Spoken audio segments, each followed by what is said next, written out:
మోకాల నొప్పులకు ఎటువంటి సర్జరీ లేకుండా ఎపియాన్ పెయిన్ క్లినిక్ అందిస్తున్న అత్యాధునిక చికిత్స.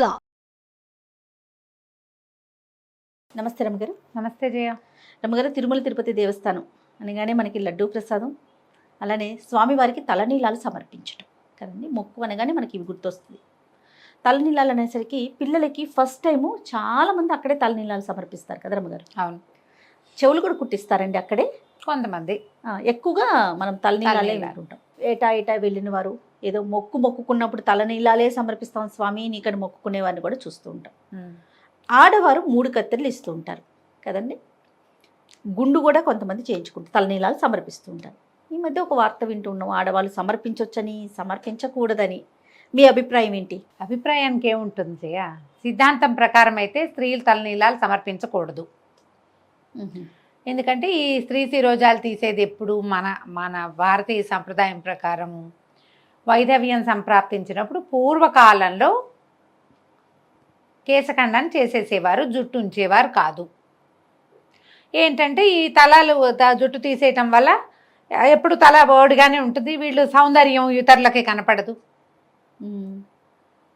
ఇతరుల వల్ల ఆడపిల్లలకు ఆడవాళ్ళకి వచ్చే సమస్యలు రాకుండా ఉంటాయి ఒకటి.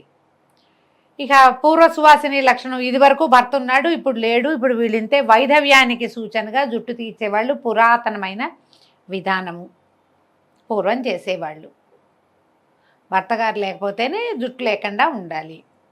చిన్నపిల్లలకి పెళ్ళిళ్ళు చేసి సంటప్పుడే పెళ్లి చేయటము, 10 ఏళ్ళు వచ్చేసరికి అలా భర్తలు పోవటం, వీళ్ళు 14 ఏళ్ళు వచ్చేసరికి బూర గొరిగించి మూల కూర్చోబెట్టడం మన తాలూకు పురాతన విధానం. తెల్ల చీర కట్టి ఆ సాయం పంచలే, చీర కాదు, పంచ కట్టుకోవటమే. వాళ్ళు పంచనే చీరలాగా కట్టుకునేవాళ్ళు, ఆ తల గడప కనపడకుండా ఉంచుకునేవాళ్ళు పూర్వం.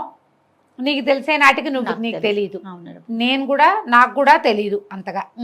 అంత పాతది విధానం. భర్త ఉండగా జుట్టు తీసుకోకూడదు, స్త్రీలు కేశాలు కట్ చేయకూడదు, భర్త కేశాలు కనెక్షను అని ఖచ్చితమైన అభిప్రాయం ఉండేది. అది వేరే సంగతి. ఇప్పుడు స్త్రీలు తీసుకోకూడదు, స్త్రీలు ఎందుకు తీసుకోకూడదు అంటే ఇచ్చేవాళ్ళు ఇస్తూనే ఉన్నారా లేదా అమ్మా? ఇస్తున్నారండి. అవునా? నేను నా 3-4 ఏళ్ల వయసు అప్పటి నుంచి తిరుపతిలో జుట్టిచ్చి వచ్చాం అన్న వాళ్ళని నేను అప్పటి నుంచి చూస్తూనే ఉన్నా. 10 ఏళ్ల వయసులో తిరుమల వెళ్ళినప్పుడు కూడా ఆడవాళ్ళు కొంతమంది జుట్టిచ్చింది కనపడేది. ఎందుకు వస్తాయి ఈ ప్రశ్నలు?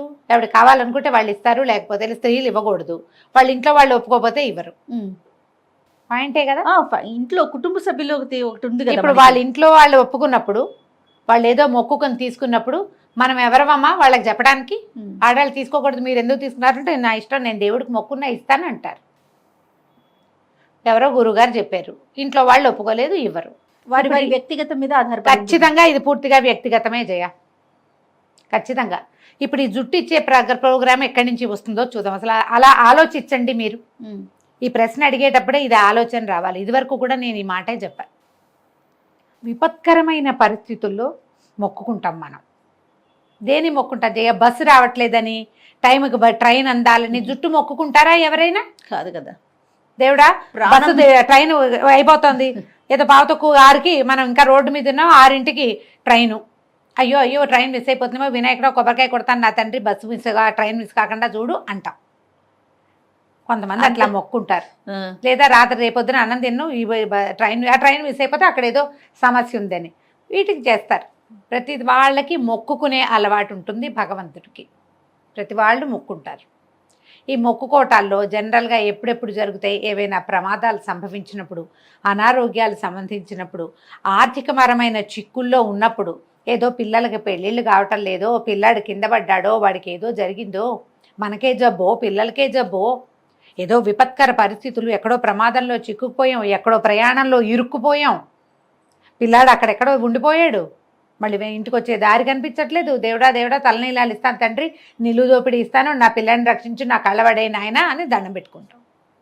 భర్తలకి ప్రాణాపాయ స్థితులు, ప్రాణాపాయం అయిపోతాదేమో, నిలువు దోపిడీ ఇస్తాను తండ్రి, పసుపు కుంకాలు కాపాడు, ఇలాగే కదమ్మా మొక్కుంటారు. అంతేగా. ఇప్పుడు ఈ విపత్కర పరిస్థితుల్లో భగవంతుడికి దగ్గరికి వెళ్ళి నాయన నేను నీకు ఇది ఇస్తాను, నాకు ఇది వదిలిపెట్టు, ఈ కాస్త నన్ను ఇక్కడ రక్షించు అనేటప్పుడు ఈ ముందు వెనక సంప్రదాయము ఆలోచిస్తారా జయ ఎవరైనా? అస్సలు ఆలోచించలేకపోతామేమో కదా, ఆలోచించరు.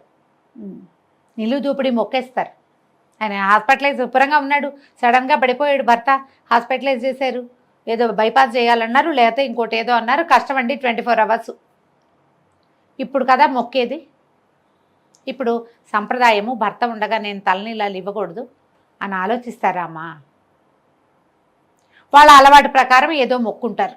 ఇది కాదు, నా బోటక్క ఎవరో వచ్చింది, నిలువు దోపిడీ ఇస్తానని మొక్కోవే, అతను బతికొస్తాడు అని చెప్తారు.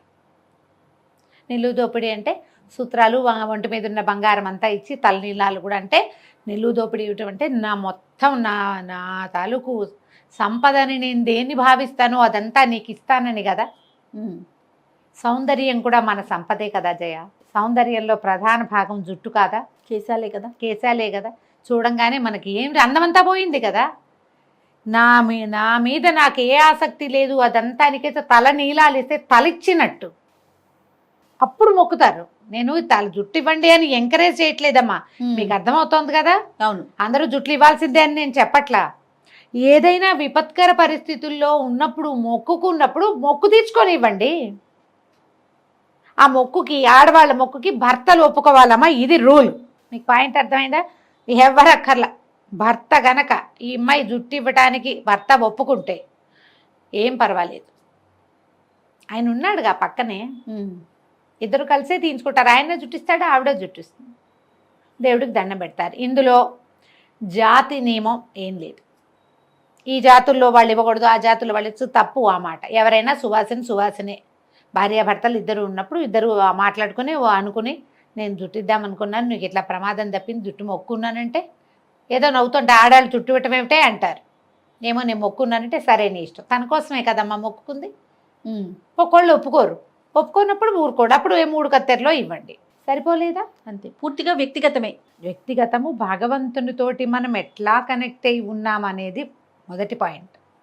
రెండోది, ఆడవాళ్ళు సువాసిని జుట్టు ఇవ్వాలంటే భర్త అంగీకారం ఉండాలి. అతను వద్దంటే మీరు చేయకూడదు, ఇది రూల్. అంతే. మీరు ఇప్పుడు మా రోజువారీ ఊరికే మీరు తిరుపతి వెళ్ళినప్పుడల్లా మిమ్మల్ని జుట్టు ఇవ్వమని నేను ఎంకరేజ్ చేస్తున్నానని పొరపాటు కూడా అనుకోద్దు. అలాంటి కామెంట్స్ చేయబోకండి దయచేసి, నా ఉద్దేశం అది కాదు. ఇట్లా ఏదైనా ప్రమాదకర స్థితిలో ఉన్నప్పుడు మీరు భగవంతుడికి మొక్కున్నప్పుడు ఆయనకి ఇచ్చిన మాట తీర్చుకోవచ్చు. ఆయనకి కనుక మీరు మీరు మాట ఇస్తే భగవంతుడికి ఇచ్చిన మాట ఇవ్వండి, ఒప్పుకోండి. ఆయనకి ఏం చెప్పారో ఆ మాట ఇదేసేయండి, ఓకే, నిలబెట్టుకోండి ఆ మాటని, అంతే. దాంట్లో తప్పులేదు. ఓకే రమ్మ గారు, నమస్తే. నమస్తే జయ.